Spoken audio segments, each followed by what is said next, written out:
Good morning. We will get started in just a moment.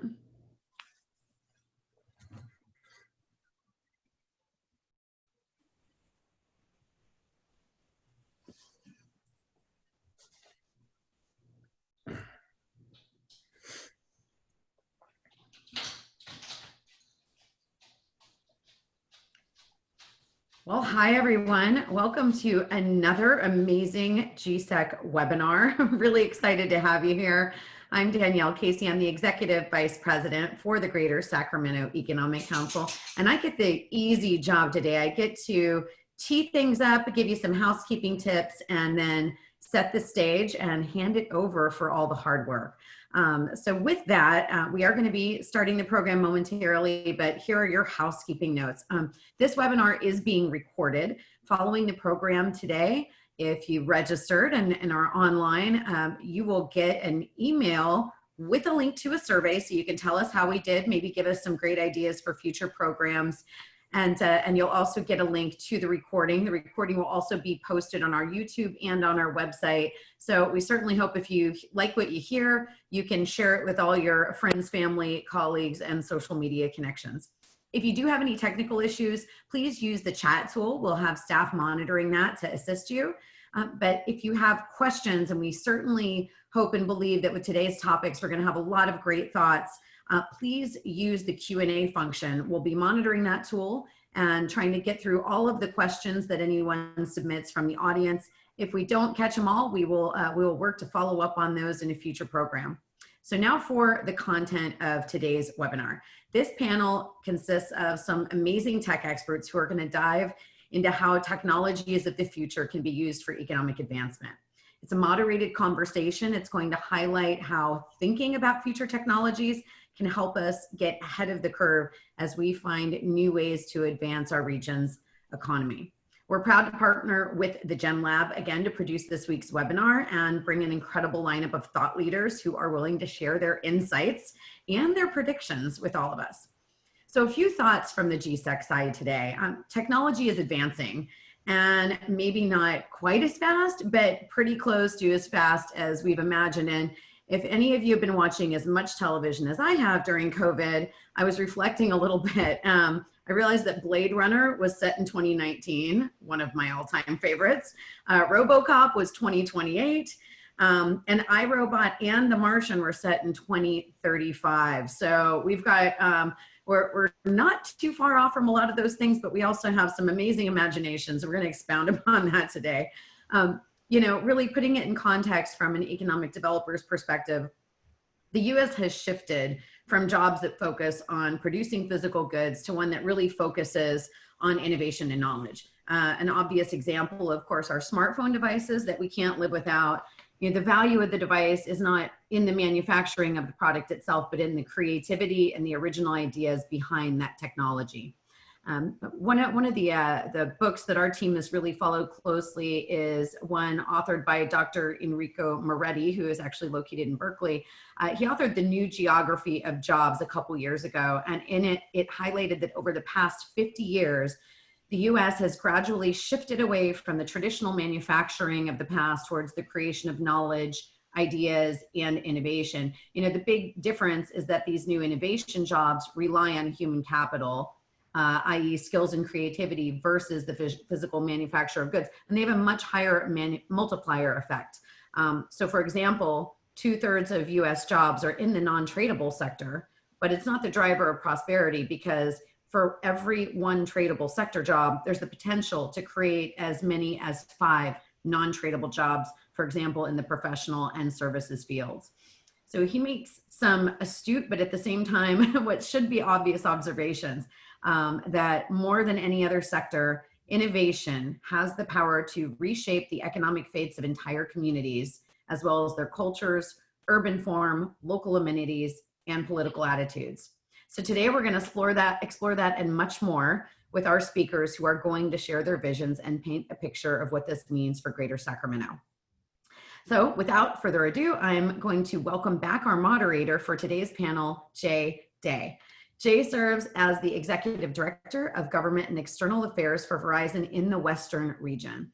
He is responsible for government and community relations in cities across California, and he's been with Verizon since 2017. Before that, he spent more than 20 years working in the California State Legislature as a consultant and chief of staff to members in both the Senate and Assembly, including multiple Senate presidents, pro temps, and speakers of the Assembly. He moderated last week's fireside chat on this topic and was even willing to come back.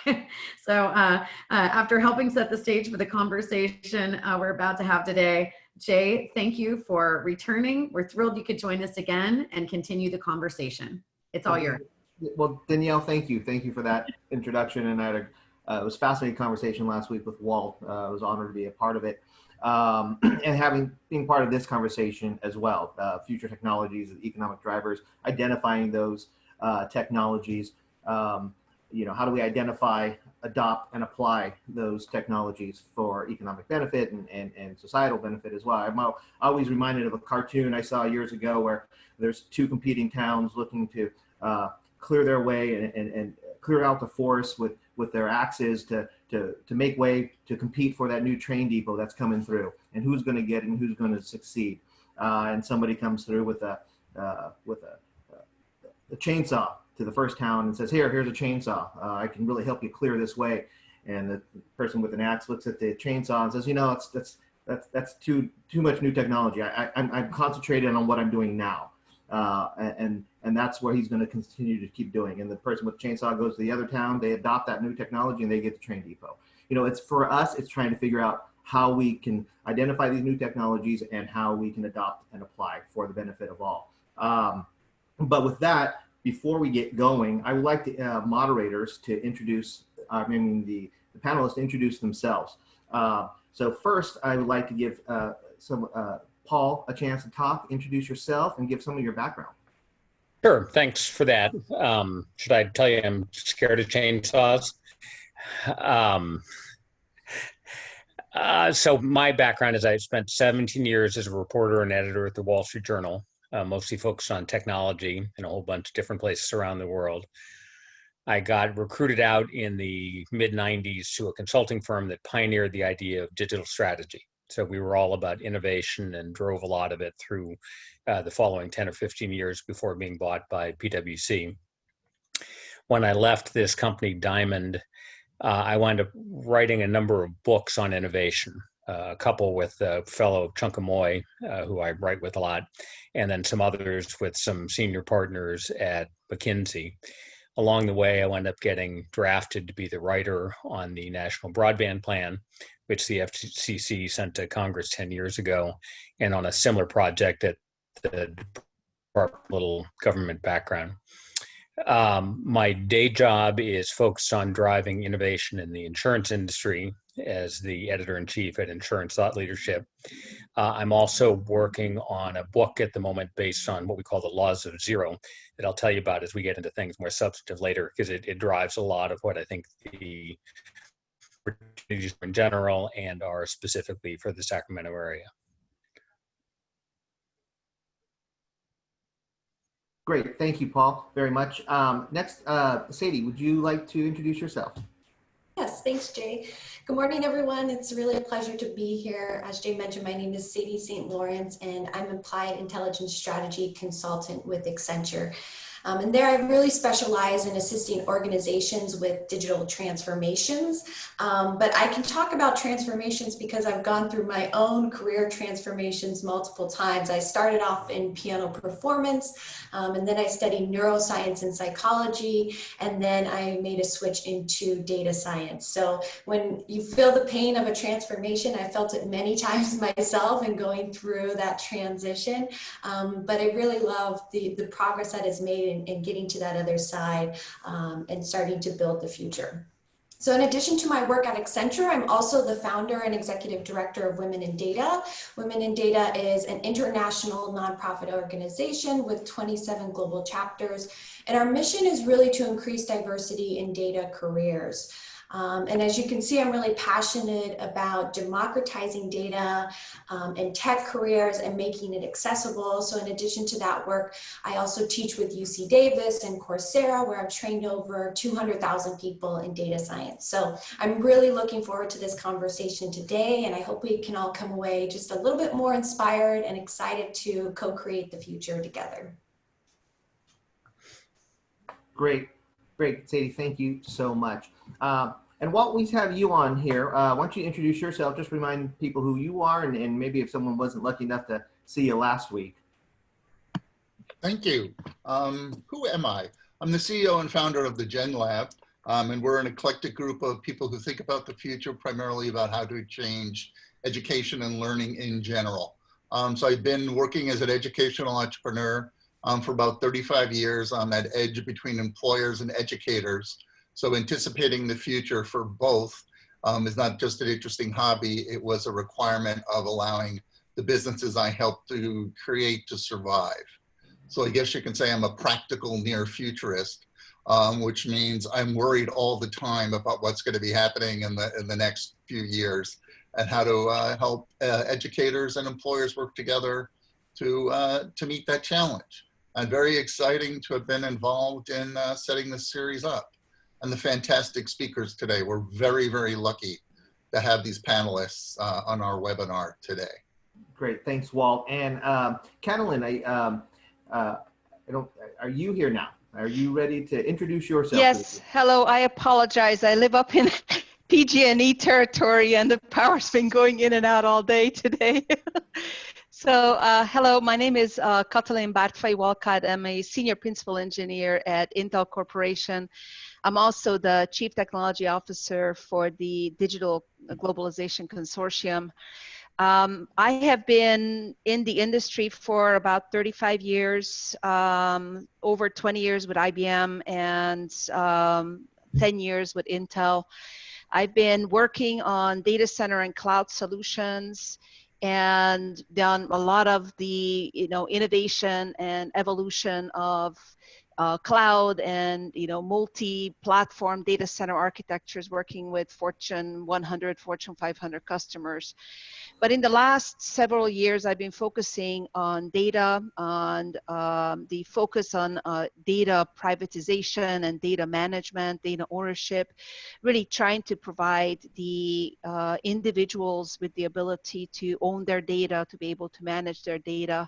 So the technology elements that I've been focusing on, both privately and with the help of Intel, is really trying to help us regain that data management. So this is going to be some of the things I'm going to be talking about today. Great, thank you, Katalin, for joining us. And with that, why don't we get into some of the questions here? Because I think we should have a good free-flowing conversation, make it interesting for people tuning in to this as well. Sadie, I'm going to start with you, if you don't mind. Let's start by defining some of the trends we're seeing, and where do you think they're going? Yeah, so I'll start off with saying a lot of the trends we're seeing are not new from what I call the COVID economy. But what we've seen happen is these have been rapidly accelerated, and especially in regards to technology, with the COVID economy now in place. And so recently, David Rowland, our chairman of the board, shared 3 trends that he was seeing with global companies and what they're taking as their strategy. And I think they're really applicable here to the Sacramento community as well. And so that first one is really making sure you have a digital agenda. And we are seeing this come into play so much now. As I said, it's accelerated with the COVID economy. We have Chili's restaurant just announced that they're only doing ghost kitchens, so they've totally changed their business model. About all gyms now are having their classes online, right?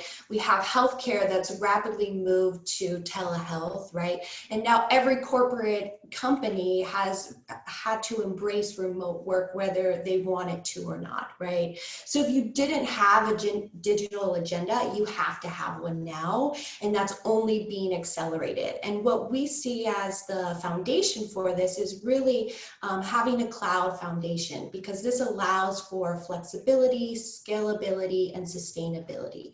And so when we talk about this digital agenda, really what we're looking for is something that no matter what the business environment is, you can rapidly change your strategy, you can easily implement it, and you can also easily scale it as well. In that regard, the second thing then we see that really is the action for it is the strategic operations, right? So this is the execution behind your digital agenda. It's great to have a digital agenda. Everything is digital now. We're living and breathing in this, but really at the end of the day, it still comes down to execution. And that ties really well into the third thing that we're seeing as a trend, is really, the talent and culture. With remote work, people have more options than they've ever had before, right? The jobs that are accessible to you, you don't have to live in the same demographic now. That rapidly changes things of who you can be employed with, right? And so for this, we really have to focus on developing a culture that's able to keep and retain the talent. As I mentioned in my intro, I've had to reskill myself multiple times. And I've heard things said we should be asking our kids, not what do you want to be when you grow up, but rather what 5 things do you want to be when you grow up? And so I think really embracing our own talent and culture to stay pace with the rapidly changing technology in our agenda is really going to be 3 key trends that we can dive into and really start to see make an impact in our businesses. Great, thank you, Sadie, and please, other panelists too, if you want to chime in, I think as well. I think the conversation would flow very, very, very good with your insights. Let me ask a follow-up question to you, Sadie, before we move on to another question, and please, and for anybody else as well, Paul and Katalin and Walt. What do you say to those cities or those regions, those counties, those people who, whether it's mayors or city managers, that are in charge of these regions, that are afraid to adopt these new technologies? How do you encourage them to move forward? Yeah, so I don't like to use fear tactics. I really try and stay away from that. But the truth is, your population and your community and your people are moving forward with these technologies, whether you like it or not, right? So they're interacting with businesses. They're used to having a customer first approach. They're used to everything being at their fingertips. So if you aren't moving forward with it, at the end of the day, that's going to limit your reelection, right? That's going to limit, what the impact you're able to have in your community. And so I think it's more a matter of we have to wake up to this is the world we live in. And, if we don't embrace it, it's going to still continue to move forward without us, whether we like it or not. Great. Sadie, thank you. Just a couple real quick points to add. I would hold up my hometown of Pittsburgh as an example of the sort of thing Sadie is talking about. When I was growing up there in the 70s, it was still known as a steel town. I read things as a kid about how in the 30s and 40s, it was so covered in soot and so forth that Pittsburgh was referred to as hell with the lid off. But as the steel industry, and in fact, for a long time, Pittsburgh was the second biggest center of corporate headquarters for New York. But the headquarters moved away, the steel industry moved away, and Pittsburgh has reinvented itself as a medical town. So it took 30 years or whatever, but there are examples of cities that will fall behind if you don't get it right. I'd nominate Cleveland.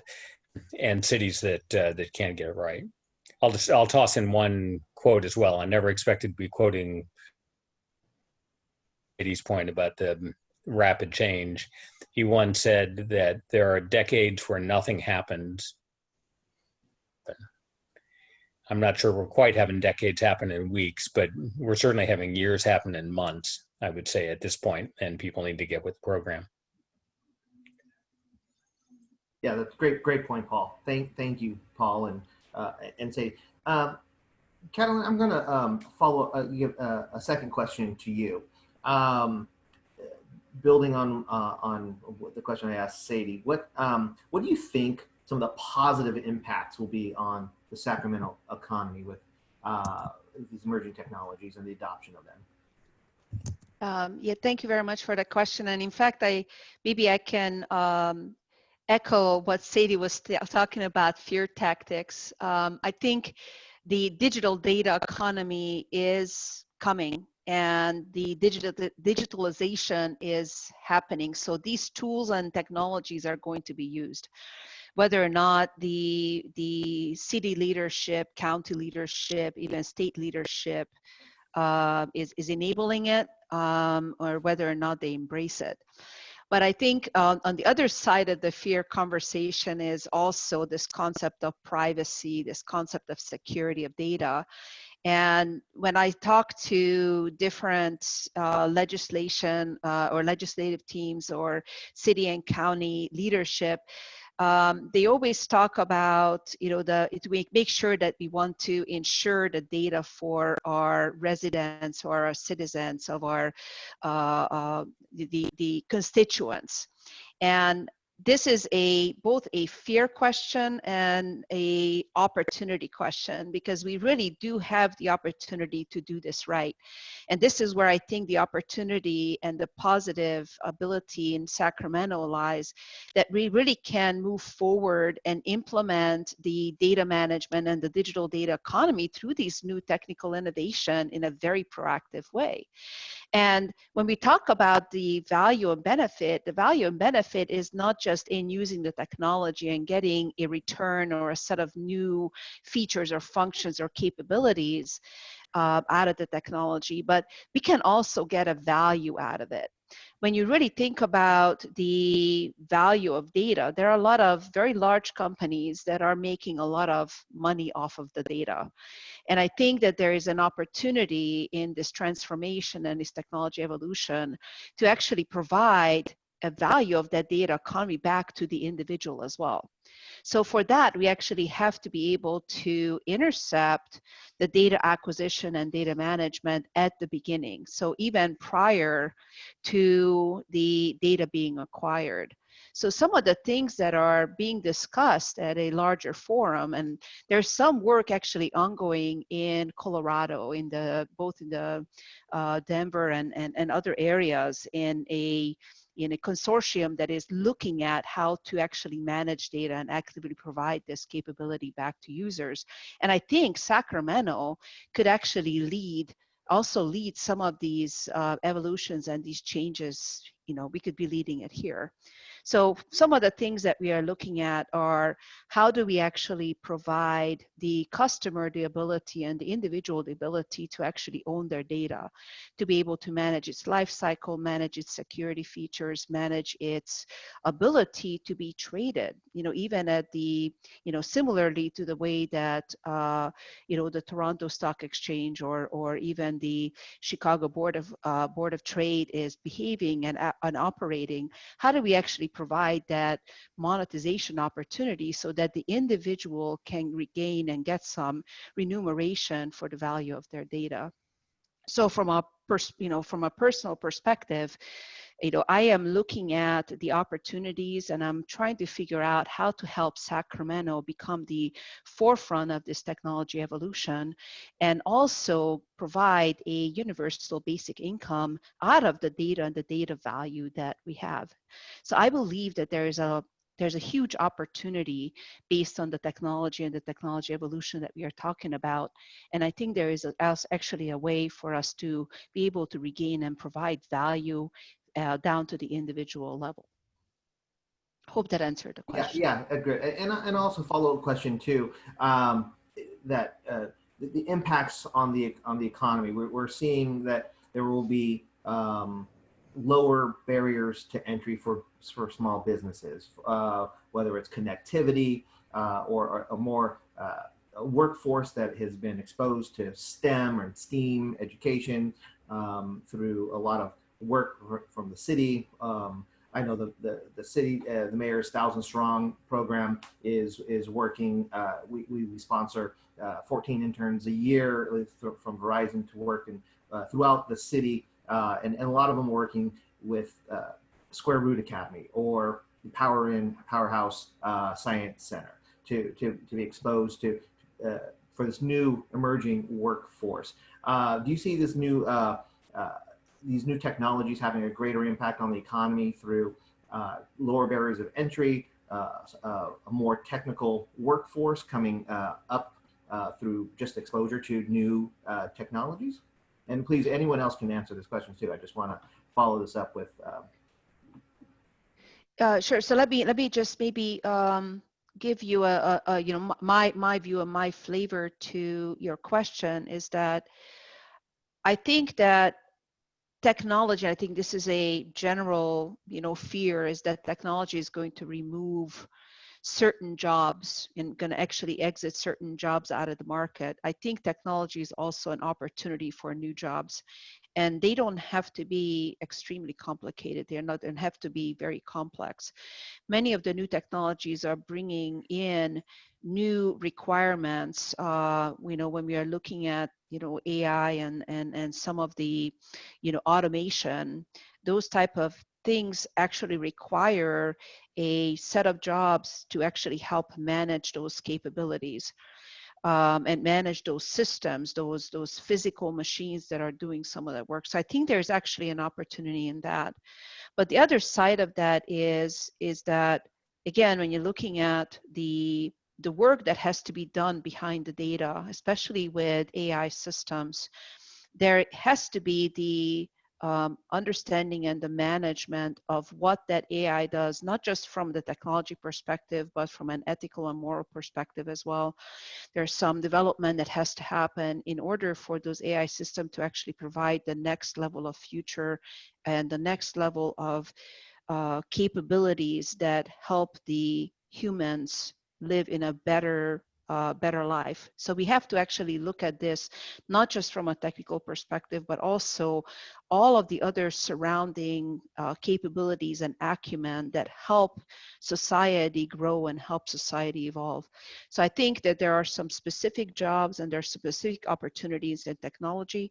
I think that there are other adjacent jobs that I think we can, especially in the Sacramento Economic Forum, we need to look at and help identify what are some of these other things that are also new type of positions, new type of jobs, new type of knowledge that we need to be able to build in the community in order to support the technology evolution. Great. Thank you, Caitlin. Go ahead, Sadie, you want to say something? Yeah, and just to add on to what Katalin said, she's right on with, yes, there will be jobs that will be replaced. So the World Economic Forum estimates 75 million jobs will be expelled from, this digital transformation of the fourth industrial revolution.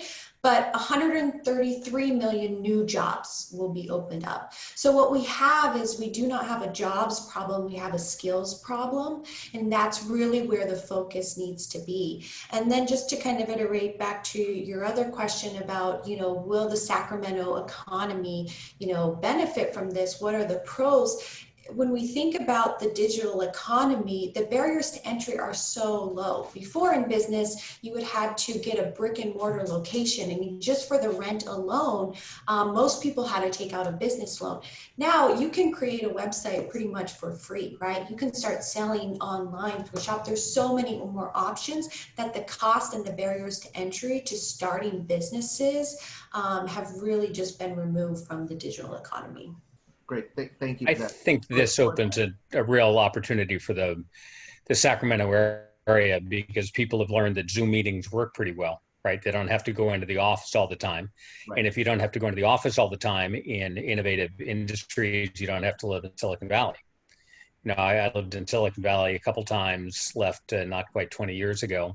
And basically you had to hang out at Ilfreniyo in Palo Alto, or you'd go to, I just forgot the name, a dive breakfast place in Woodside, just to hang out, but now you don't have to.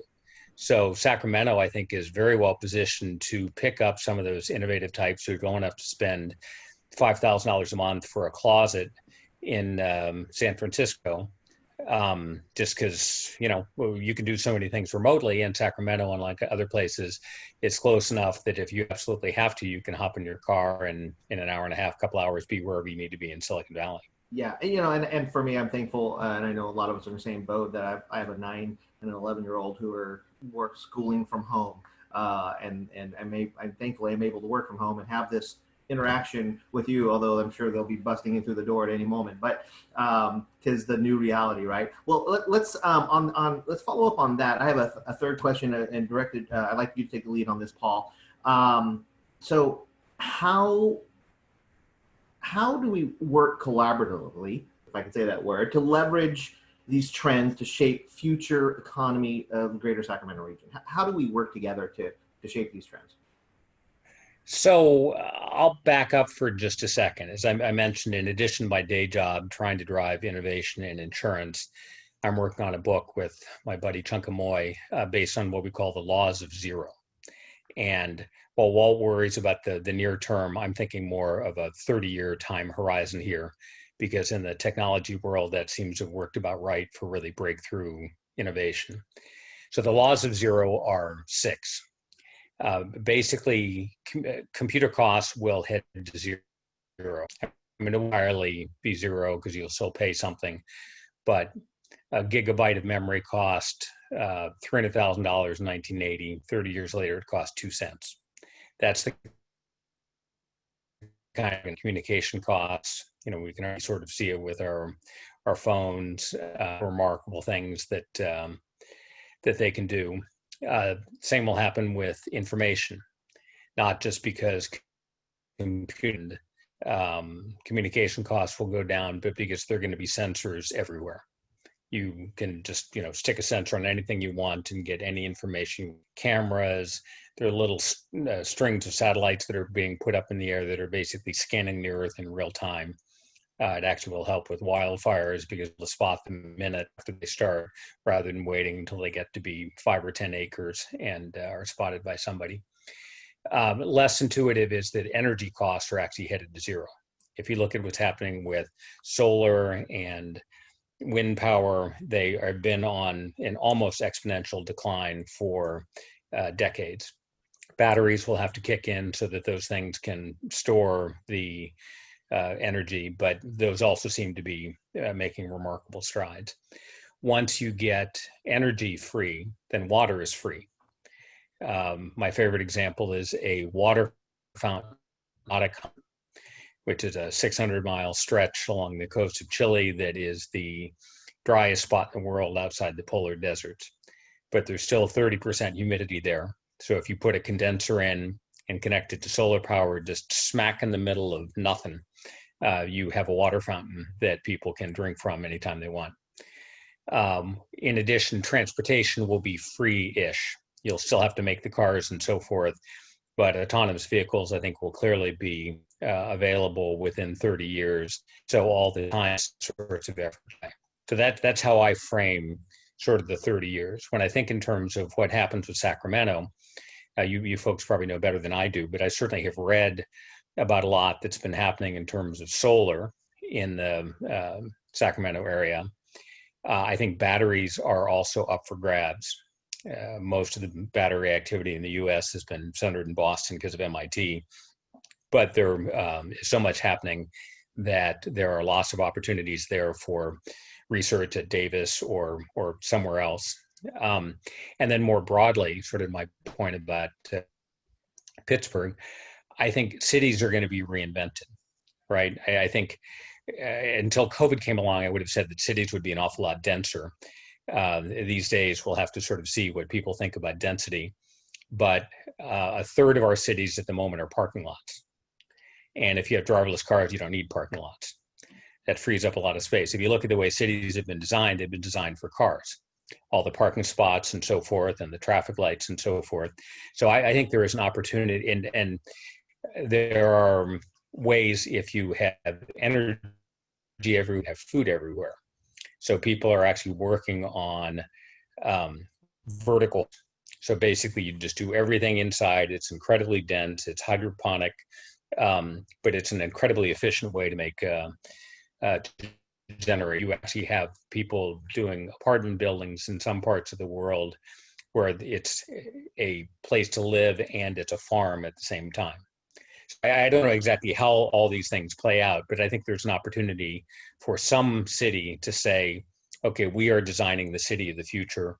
We're going to take all these sorts of trends we're talking about into account, and we're going to become the planning spot. Toronto sort of claimed that for a while because of some work Google was doing there, but that project has fallen apart. So from my standpoint, Sacramento has a great opportunity here. Yeah, I do too. I think technology companies are identifying Sacramento. I know Verizon. We have a partnership with the city of Sacramento, 27 public parks for free Wi-Fi. We're looking at smart intersections with the city, and they're a great partner, and they're moving forward. And I think they have good vision. You mentioned a lot of the 30 years down the road and adopting and making plans now. Will 5G be a huge part of that for a lot of these communities and moving everything forward? Oh, absolutely. I mean, you know a lot more about 5G than I do, but my likes to deploy because you have to put them in more places. You can't just set up these big towers. But this is something we were fantasizing about back at the FCC 10 years ago. The idea was basically that, and at that point it was still largely copper into homes, but you're sort of the point where it's Wi-Fi for everybody, right? You don't even need to worry so much about wiring the homes and so forth because the power is ubiquitous. And I think that'll have huge impact not only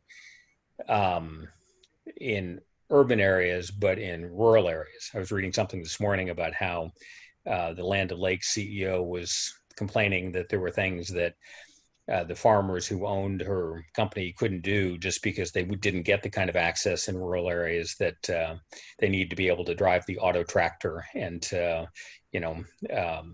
all the kinds of really high-tech things that farmers do these days. Walt, I want to bring you in here real fast to lend your expertise to this question as well. I think, how do we work collaboratively from internet or from technology companies to business organizations to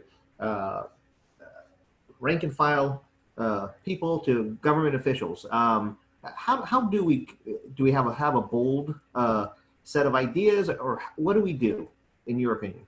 Well, I think the first step is the recognition that we're in a network without barriers. And I think we need to take a step back and think that we have government in a bottle over here and technology in a box over here, or entrepreneurs somehow or another in another place or another system. So that recognition, I think, from people who are major stakeholders down to people who are doing the work in communities directly, to recognize that whatever change needs to happen, it needs to happen systemically. And the only way change is going to happen systemically is if we essentially erase these artificial boundaries and barriers. And that's a big step in the Sacramento region in any way. It doesn't particularly mean that the focus has to be technology. It can be towards any kind of integrated change, whether it's social or political or economic. So I guess the first step is to identify what collaboration truly means for Sacramento, and then pull in, including the people we expect at the table for those conversations that have gone on for a long time, but as well as the people we might not normally expect at the table. And that's going to require a leadership that is truly a sense of we're in a system, which means we have to act like a system, which means we can't over-identify with just our own particular needs or missions or organizations. Right. Thank you for that, Walt. I want to be mindful of our time. We have 20 minutes left, and I want to get to a couple more questions for the panel, and I want to make sure that we leave time for Barry to come on and close us out like he does so eloquently. So Danielle, you had a question. Yeah, Jay, there's a couple of questions that have come in. So first I'll toss you mine just because I'm going to be selfish since I have the floor. But I noticed this morning, the Wall Street Journal published an article regarding Amazon taking down about 630,000 square feet of WeWork space in New York to open in 2023. So they're kind of, doubling down on this theory that people want to connect and they want to get back in the office. So I'm curious, what do you all just think about that in general? I'd love your comments. And then does that also bode for, if we're attracting talent to the greater Sacramento market, is that a 12 to 24 month play that can help us then land more of those office facilities for technology industries of the future? So I'd love to hear what you think about that. Yeah, so I'll start off and say, I think what we'll, move into is really a hybrid model, right? If you look at the surveys, the majority of people enjoy working from home. They may not enjoy working from home with their children and their new coworkers of their dogs and cats, but overall, they enjoy, having the option and the flexibility. And so I think what we'll see is not a full-time, working from home 100%, but maybe you come into the office 1 day a week. Maybe you come in once a month for big events, right? It's very purposeful driven in why you're coming into the office. And so I think what we'll see is really more of a hybrid model that we start to move into. I saw that article and basically thought, I have no idea what this means, but I'm going to track this and try to figure it out. It's certainly the biggest bet. Go ahead. Paul, I said, I'm glad it wasn't just me. I mean, it certainly is the biggest bet I've seen on the future of offices, and Amazon's really smart. So I think it's worth watching. But I agree with you. It's certainly initially going to be a hybrid model. I think we'll have to see how comfortable we all feel once we finally get to a vaccine, assuming we do get to a vaccine. But yeah, there certainly is a 12 to 24 month window where people are not going to be spending an awful lot of time in offices. There's also another view that maybe we can look at is we are embarking on a evolutionary and revolutionary time, and I believe it accelerated because of COVID. So yes, we are working from home. Yes, we have 2 dogs and lots of children around us and grandparents and a whole bunch of other coworkers we never really thought about before. But I think what we are talking about here today is a set of technology drivers that are actually beginning us or starting us on a technology evolution and a change in society. So it's society 5.0. It's, in China, they're looking at society 2025. There are other indicators from other countries where they are trying to drive to this next generation of society. And I think one of the things that also needs to happen is us as technology builders, we need to be able to provide building blocks and put them into living labs that are within these large open offices like what Amazon is thinking about, and provide these tools and knowledge and insights and technology expertise in order to enable innovation. And I think this is a phenomenal opportunity for the greater Sacramento area for us to be able to open these labs where people can collaborate, but then take some of their innovation and have access to the equipment, to the expertise in order to accelerate it.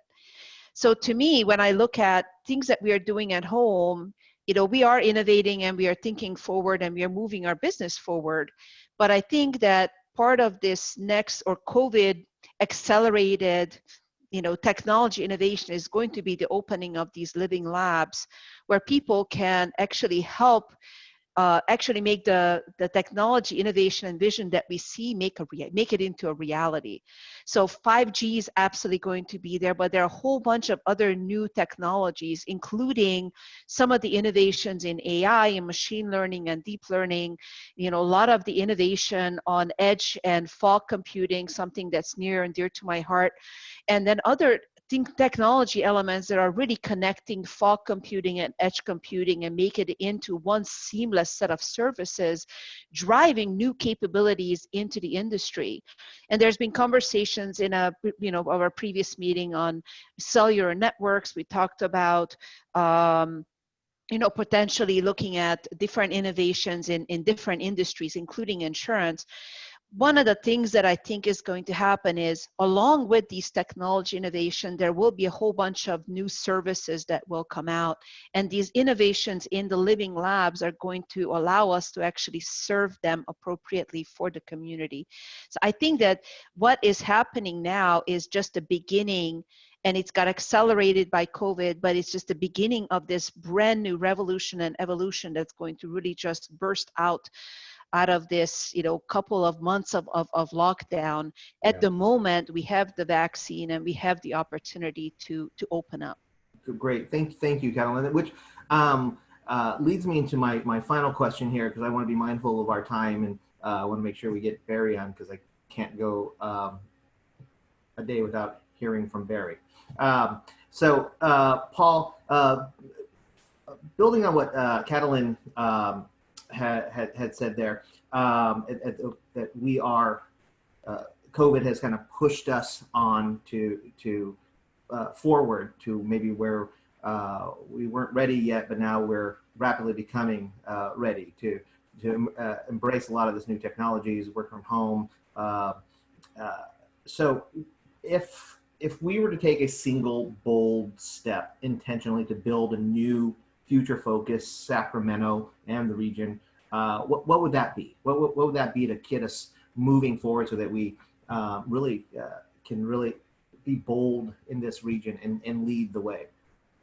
So if you let me delve into legislative matters, I would kill the fast train, which is sort of 50-year-old technology, and send it all to Davis for research into solar and batteries and some of these other things, technology, these laws that give us unlimited resources and let us plan for the future.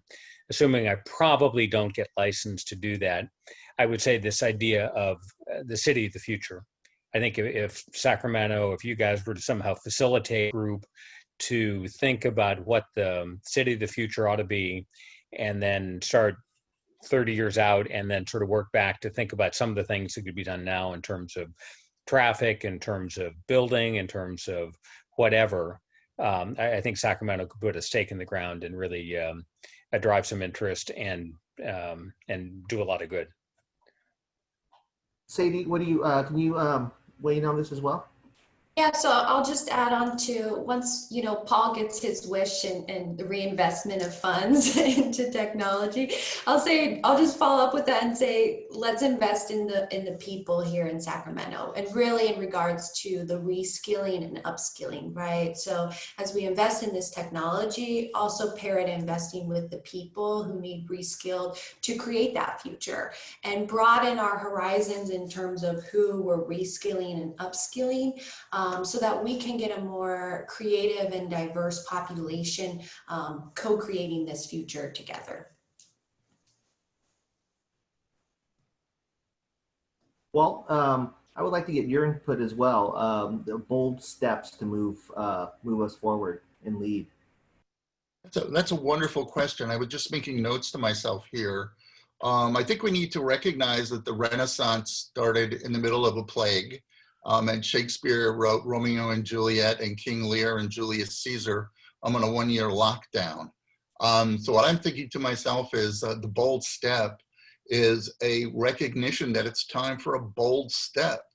Right there at the beginning, that we're not frozen in place because of things like COVID. So I love Paul's idea that we think about ourselves as the city of the future. That is a pretty strong statement for all of us to come under. I'm a strong believer in manifestos, and maybe this is the first part of our Sacramento manifesto, is that we will be the city of the future. Like Sadie said, our work will be towards upskilling the workforce here, and as Katalin has said so eloquently before, how do we integrate that with all the opportunities around data and its multiple uses? So I think that's probably one of our strongest steps, is let's put a flag in the sand and say, this is why we're all working for a common mission. So Sacramento is going to be more important than the place you stop on the way to Lake Tahoe. And I think there's a certain boldness just in recognizing that. Well, thank Thank you so much. Katalin, do you have any final thoughts on a bold step? Because I want to make sure that we wrap this up and be mindful of time. So I think I have two thoughts. One of them is we are close enough to Silicon Valley to get the technology, and we are at the in the heart of the most innovative and radical thinking government, state government in Sacramento. So we have the ability to make some radical changes and to really lead not just the state, but the country in building something new and innovative for our community. So I think we have a challenge in front of us to how to bring this together and how to drive some common themes. And there are some themes that we discussed here today, but we also have a huge opportunity in front of us to make these changes happen, not just from a technical perspective, but from a legislative. Great. Thank you, Katalin, and thank you all to the panelists. This has been a fascinating conversation, and I think it's fitting to end on a question of what bold steps we need to take moving forward, because what do they say? Fortune favors the brave, and I think this region is really adopting bold steps forward with 5G and lowering barriers to entry and really re-educating our workforce here and being a destination place for not only for business but to live. And if talking about bold, then I want to bring in Barry, who is probably the boldest of us all, and the vision to help put this on. So Barry, I want to hand this over to you, and I want to say thank you for letting me moderate this, and what a great conversation we had today. Yeah, thank you, Jay, and thanks for your support. A couple of thoughts. We're moving towards the eye of the hurricane, batten down the hatches. I mean, we're going to get knocked around pretty good here the next 2 or 3 years, maybe 4, and it's going to really test the mettle of our community. And I want to put a challenge. I have Intel and Accenture. We have a proposal in front of Accenture to come on our board, Sadie. I don't know if you know that or not, but part of what has to happen is we need these. I just heard from Sadie and the Intel senior engineer, more technological sophistication in a single conversation than I've heard probably in the last 6 months in all my conversations with my community. So, inside Accenture, inside EY, inside Deloitte, inside Intel are the very people that can lead and teach this community on where to go. And so so if you want to know why the Greater Sacramento Economic Council got built, led by 42 CEOs, if you look at the East Coast and the Midwest, they've been having trouble. Upstate New York, Western Pennsylvania, Ohio, Michigan, Illinois, they haven't been stable in 30 years. They've gone with 30 years of complete instability. And when you look at those communities, it's their civic leadership that keeps them going forward. You brought up Pittsburgh, Paul. That was a civic leadership move, not a city government move. So the move has to be towards civic leadership because government has failed and political leadership has failed us. They have failed us, and that failure is going to be relatively constant for the next few years because of how polarized we are. People are going to trust Accenture. They're going to trust Intel. They're going to trust VSP. They're going to trust Verizon. So the irony, it's going to be our industry leaders. It's going to be Mark Benioff at Salesforce. If someone is going to lead San Francisco, Mark Benioff would probably be more trusted than Gavin Newsom in San Francisco to lead San Francisco. Not because Gavin isn't a great person or that Mayor London isn't a great lady, but Mark Benioff has a special place in his accomplishments and his commitment towards equity in San Francisco simultaneously. He's the quintessential civic business leader in California. But in a state that has so many people capable of doing it, we have been an outward-looking state.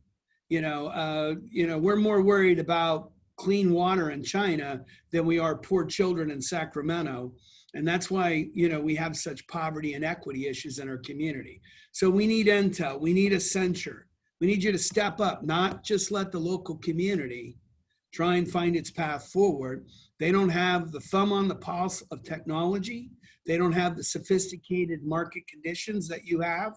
And your ability to connect that expertise to a civic model is going to be what's going to lead our community out of this. Because even if you have my background, most of my background's around science. I have a average digital background. Well, now I'm looking at this digital mountain that I've got to climb with my community, and I've got average digital expertise.